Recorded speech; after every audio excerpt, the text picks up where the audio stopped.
These days, because I have an almost unlimited access to information through the internet, I tend to base my choices for video games on general user reviews or recommendations from people whose opinions I value.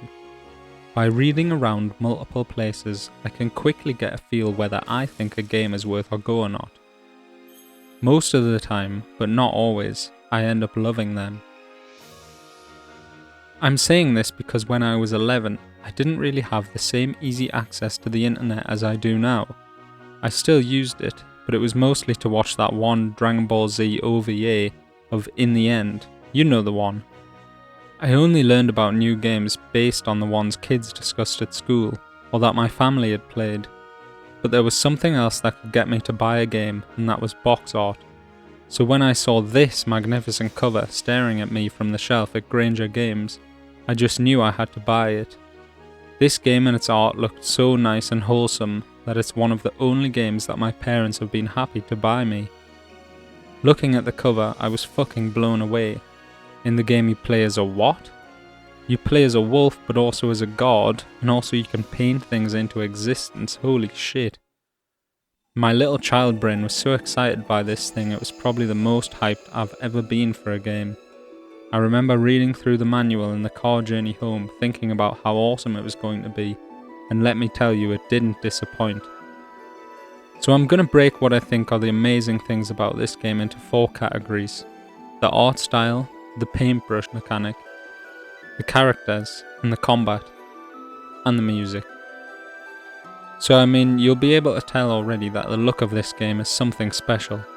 Even now the graphics just look so timeless, and when I put this against other PS2 games it just blows you away.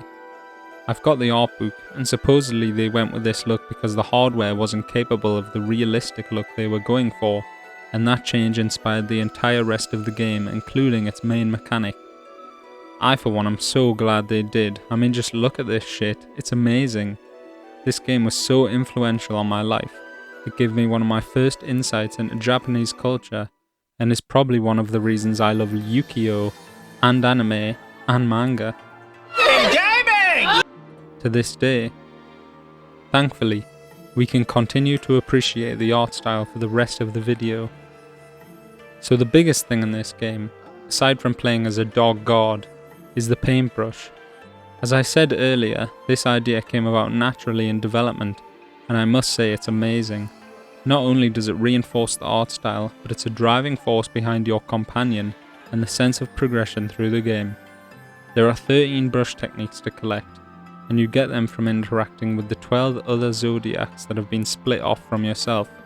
There's the power to slice things, the power to create bombs, the power to create rain, the power to slow time. You can touch a dot on the ground and it makes a tree sprout up. We all know day and night cycles in games are cool, but in this one you can literally draw a sun in the sky and make it daytime again. I only figured this one out when I played it again in 2017, but drawing a circle around NPCs makes them love you and pet you like a good boy, and it's the cutest thing ever. When people talk about stories and games being good, the reason for this most of the time is the characters involved. Okami is no exception, and the characters in this game are both unique and memorable. Firstly, there's the protagonist. I mean, a beautiful white wolf, which is inhabited by basically the top god Amaterasu, is coming to save humanity, and gets a cool paintbrush tail and markings, and you make flowers sprout up when you run around like in Mononoke. What the fuck? Also, you're a fucking dog? I mean, what's more lovable than that? There's a hilarious dynamic because you're a female god inside of a male wolf, and the god half is so majestic and serious and beautiful, and the wolf half is all growly and cute and funny and loves cleavage. Then there's Isun, your companion and guide around the world. He's a loudmouth pervert little bug who stays in the fur between your ears, and is a warrior painter who wants to learn all the brush techniques. He loves being cool and taking credit for your actions, and generally insulting your enemies, and definitely likes to be called a bug. Because he's not a dog, he can speak, so he's pretty much going to be the person you're listening to most of the game, so it's a good thing he's such a good guy. And also he loves cleavage even more than you do. On top of this, there's Susano, the famous and lazy warrior hero. Kushi the sake maker, Kokari the wimp, Mr. Orange the village elder, Sleepy the bear, Sakuya the sex spirit, Waka the fucking worst being ever to exist, and Priestess Rao the fucking best being ever to exist, with a whole host of extra interesting and likeable characters along the way. The combat in Okami is one of the things even I underappreciated for a long time. You have standard melee attacks, but instead of just hammering the attack button like I did when I was 11, to do combos you actually have to time the presses or swings to a rhythm. There are 3 types of weapon: shields, swords, and beads, which the astute among you will realize are the 3 sacred treasures of Japan. Each weapon type handles totally differently from the others, and you also have a secondary weapon to mix up your attacks even more. You can increase your options even further by training at the dojo and learning extra moves for combos and how to dodge, and also how to cock your leg and piss on all the demons. I mean, if pissing on your enemies is wrong, then I don't want to be right. The thing I love so much about the combat is how much it rewards skilled play. Okami is by no means a difficult game, but you can really feel awesome by playing. The real satisfaction comes from the end of battle grade you get after every fight. There is a different grade for both time and damage, so to get top marks in both, you can't play passively and avoid all damage, or go guns blazing. You need to be fully aware of everything going on and dispatch your enemies quickly and cleanly, with precision, using all the tools at your disposal. One of my favourite things relating to the combat encounters are the drawings Isun puts in your bestiary after each fight. The art is just so beautiful, I mean look at this shit. The music in this game is amazing, it's so cool and it uses Japanese instruments. It's amazing, I just love it so much.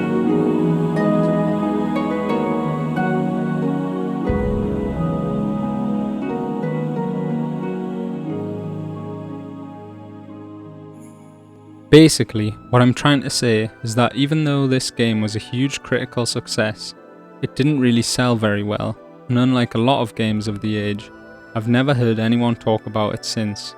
It masterfully weaves a lot of Shinto mythology into the atmosphere, and I was actually super surprised when I watched Ghibli's Princess Kaguya and realised that I actually already knew the story. The combat is amazing, and the story is amazing, and it's one of the only games to make me cry even as an adult, and I personally own 4 separate copies, which is about to be 5. Please play this game. For £16 on the Switch with motion controls, it's a steal. Thank you to the entire team at Clover Studios for making a masterpiece.